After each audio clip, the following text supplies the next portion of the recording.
Hi everyone, hope you are doing fine. So this is going to be a first video of my system design playlist. In this playlist, we are going to study about different topics of system design, and after that, we are going to deep dive into database. And at last, we are going to take the real world example, like we can say system like Uber, Google Docs, etc., and try to make the system design of that. So yeah, so let's start with the first video, like which is about API gateway. So before moving to what is API gateway, let's start why we need API gateway.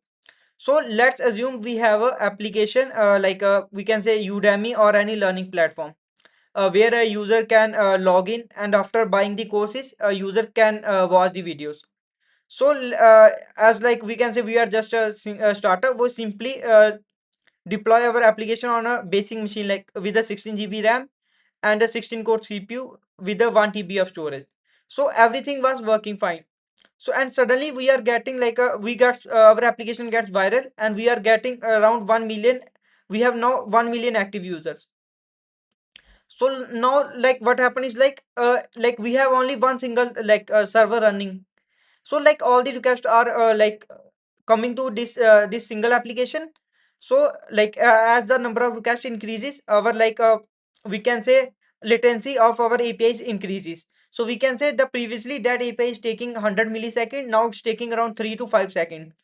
So due to which like a slow response, our some request getting like we can say timeout, and we are getting and our also server also struggles to handle the load, because like we have only 16 GB RAM. So the CPU and the we can say RAM usage is around 90 to 95% every time. So yeah, so now what we think, like as we have now a lot of users, so we think of let's split this single application into different services, so that we can scale the different services independently. Because you can in the case of all service, like there is not going to be heavy traffic that is going to be in a course and the video service. So yeah, that's why we try to move to a microservices architecture, in which we split our application into different services. Let's say first one is the all service, then second one is course, third one is the payment, fourth one is video, and the fifth one is the notification service. So yeah, so everything was fine. So but now like previously our application was deployed on a single service. So we have something like, let's say we have a domain like learnhub.com. So our backend was running at something like that, we can say yeah slash API. So learnhub.com slash API we can say. So now front end uses this we can say this URL everywhere.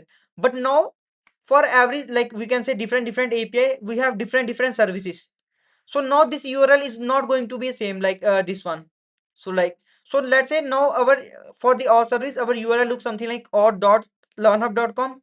Similarly for the course and the other different services. So due to which there are different kinds of problem in this in this. So let's discuss what are the different kind of problem we are facing in this.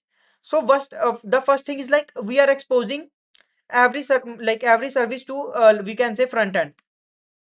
So let's say we are now because front end know the we can say the URL of this, so we are exposing this. So and after the one thing is like we are exposing every service to front end, and also there is a tight coupling between front end and a back end. So let's assume initially we have only one service for the course, and in future we are going to make we can say split this course service into two service. First one is the course, and the second one is the instructor. So who can upload videos. So yeah, so now front end also need to know these things, because let's say our now our application has both website and app. So now again we have to implement the same thing in front end and a mobile app also. Like the functionality is same, but we have to make changes, because we have to we split this into two services, and our now backend URL changes. So yeah, so this is the first main problem. And the second one is the authentication. So initially we have only one application, so every request goes in this application, so we can authenticate every request. But now as we have different services, So we have to like write authentic, like we can say like we have to write authentication logic, like we can say authentication, we have to write authentication logic everywhere, like in every microservices. So like this is our head, and like so we have to do lot of things, like if we are using a JWT, so firstly we have to extract JWT, then verify, then validate the signature, and then we have to decode the user information for every request in every service. So like due to which there is a, like a lot of repetitive code. So like now every service has that repetitive code, due to which there can be a chances of we can say error, there more chances of error. Yeah. So the third thing is like rate limiting become difficult. So like because like for now we have to in every microservices we have to write logic about the rate limiting, so which is also very difficult to maintain. And the fourth thing is like service scaling issue. So initially what happened, like we have only one service for the every, like we can say one instance for every service. So let's say we are getting a lot of traffic, so we increase, we add one more instance for all service. Some we can say we have something like odd service too. So like whenever we add in new or service, so we on now we again have to mention, like we can say we have to mention this, we can say this is the domain for this, or we can say or 2.learnhub.com, something like that. So now we have to again expose this to the front end. So again, like we have to make changes in front end, so like this become very difficult. And also like how the load is going to be balanced between this service, this is also going to be very difficult in this thing.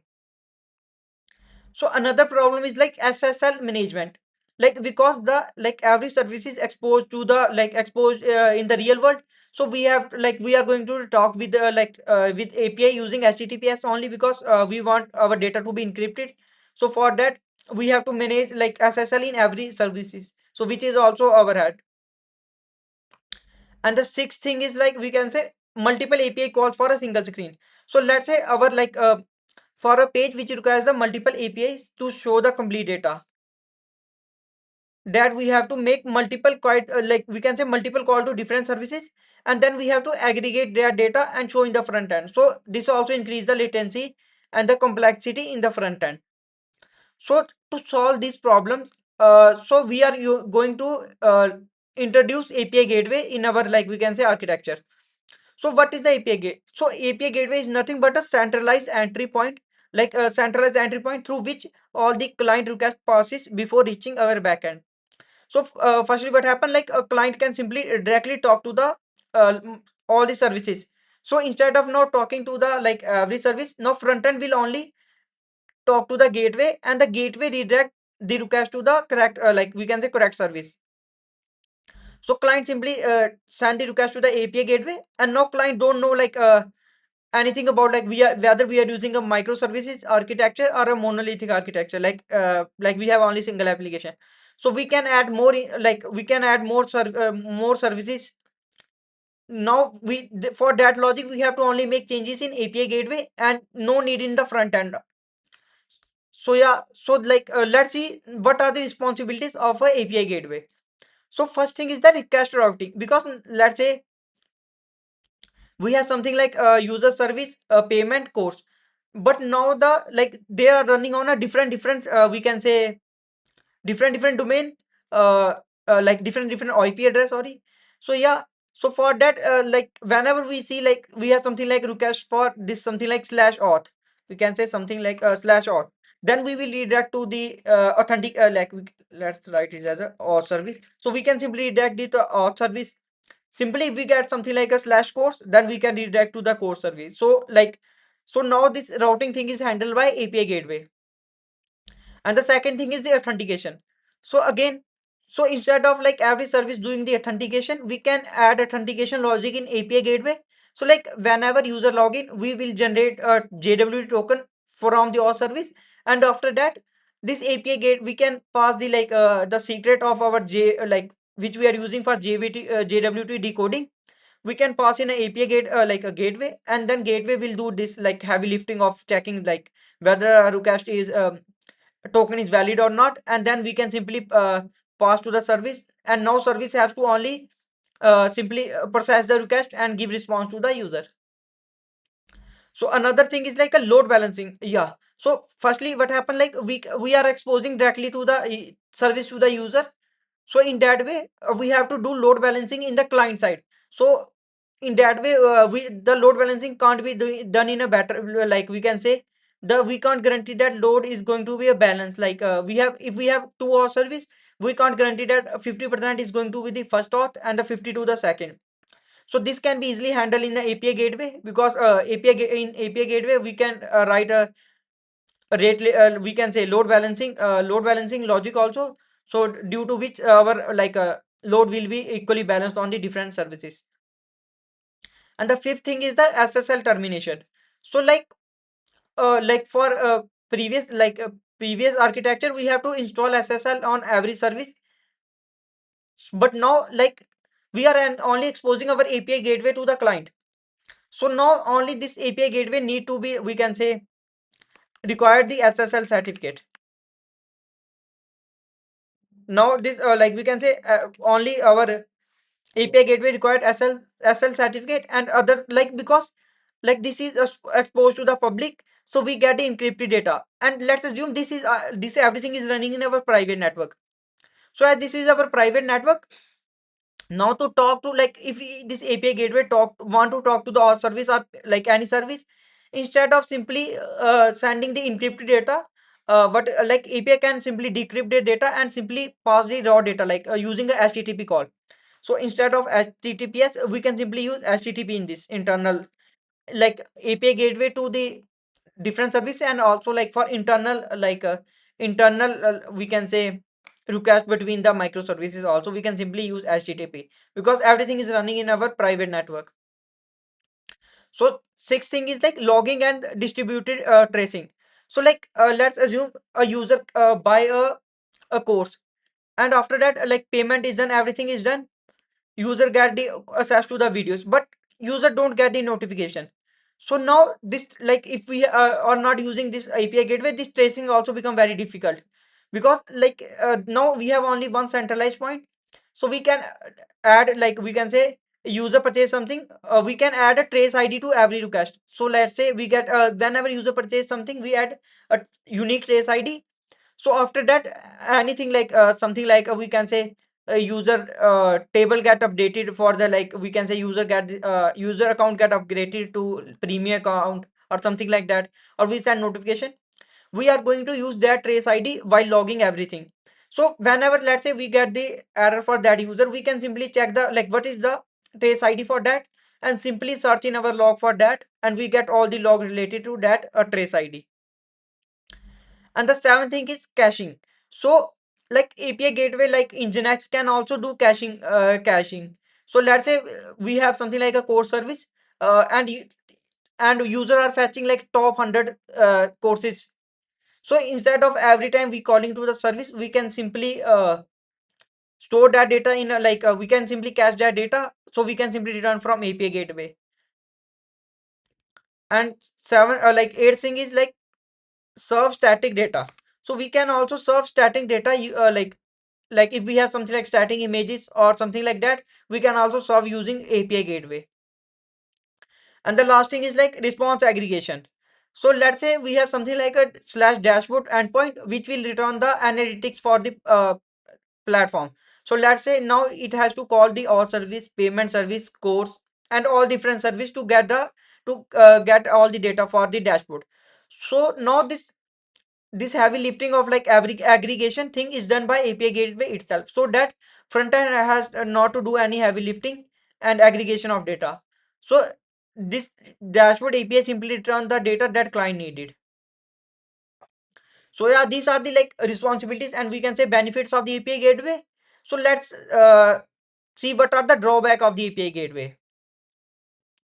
So first, API gateway is like we are using a single like we have only single entry point, like we can say API gateway. So like if the API gateway is down, our whole system is going to be a down.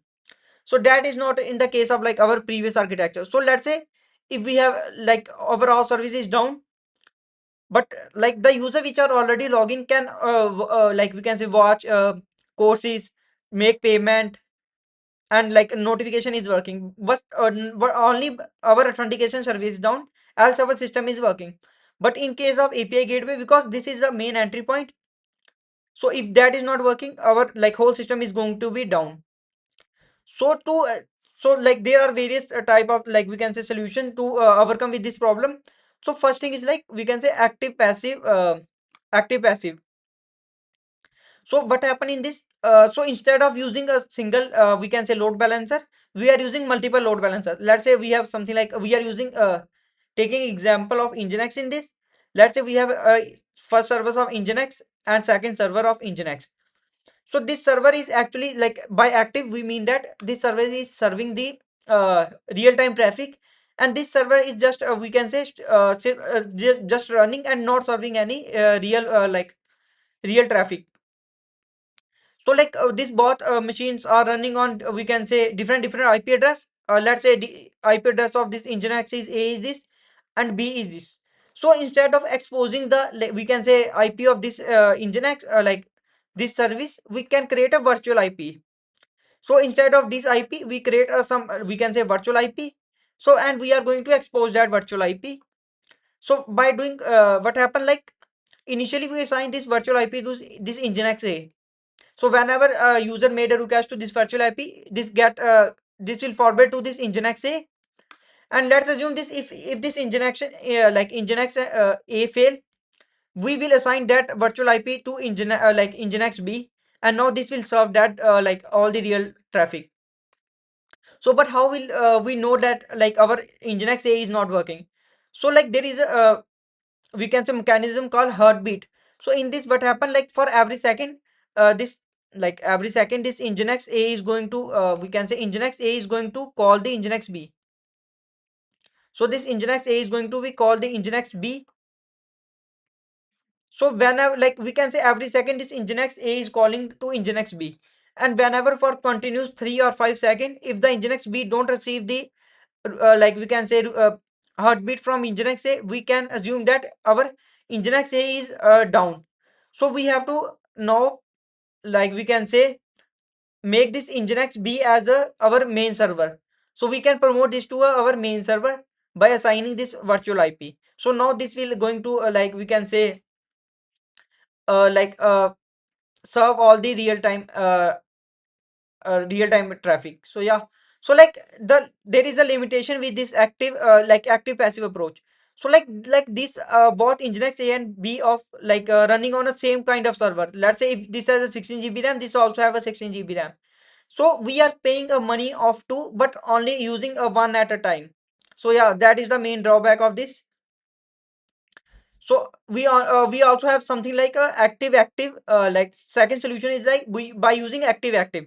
So by this mean that we are instead of using a single API gateway, we are going to use multiple API gateway. So you can see in this example we have something like multiple courses for we can say multiple instance of core service and a user service also. So this API gateway is also we have multiple API gateway. This API gateway will redirect the request to these services. So but again now how will we balance the load on this? So to balance the load on this API gateway, we are going to use this we can say a load balancer. So we will I will like we will discuss about load balancer in detail in the next video. So now for now you can understand that the main functionality of the load balancer is to balance the load. So let's assume if we have something like three service, so how we'll guarantee that like this like let's say these all have same core of CPU and same RAM. So we don't want all the requests like maximum requests are served by this like 80% requests are served by this like 80% of requests are served by this service. So we don't want, we want like at least 30% is served by this, 30 is by this, and let's assume 40 is by this. So yeah, this is a good we can say like this thing is good, but 80% for this is like a very bad because like these machines are going to be idle because these are only serving 10% of the request. So to deal with this kind of problem, to like a load balance, so we are going to use the load balancer. So like again, you can think like, again we have only one load balancer, and if this load balancer fails, what happen? Again our whole services will be down. So like if we are going to use a load balancer provided by a cloud provider like AWS or Azure, so internally they have multiple load balancer running. So when we have multiple load balancer running, so we can assume that we can say that there is a very less probability that this load balancer is going to be down, because when we have multiple load balancer, we can say one of these load balancer is always going to be work. So yeah, so I think that's it for this video. I hope you enjoyed the video. So in the next video I am going to be talk about load balancer in detail. So if you want to like learn more topics of system design, please like and subscribe my channel. Thanks for watching this video.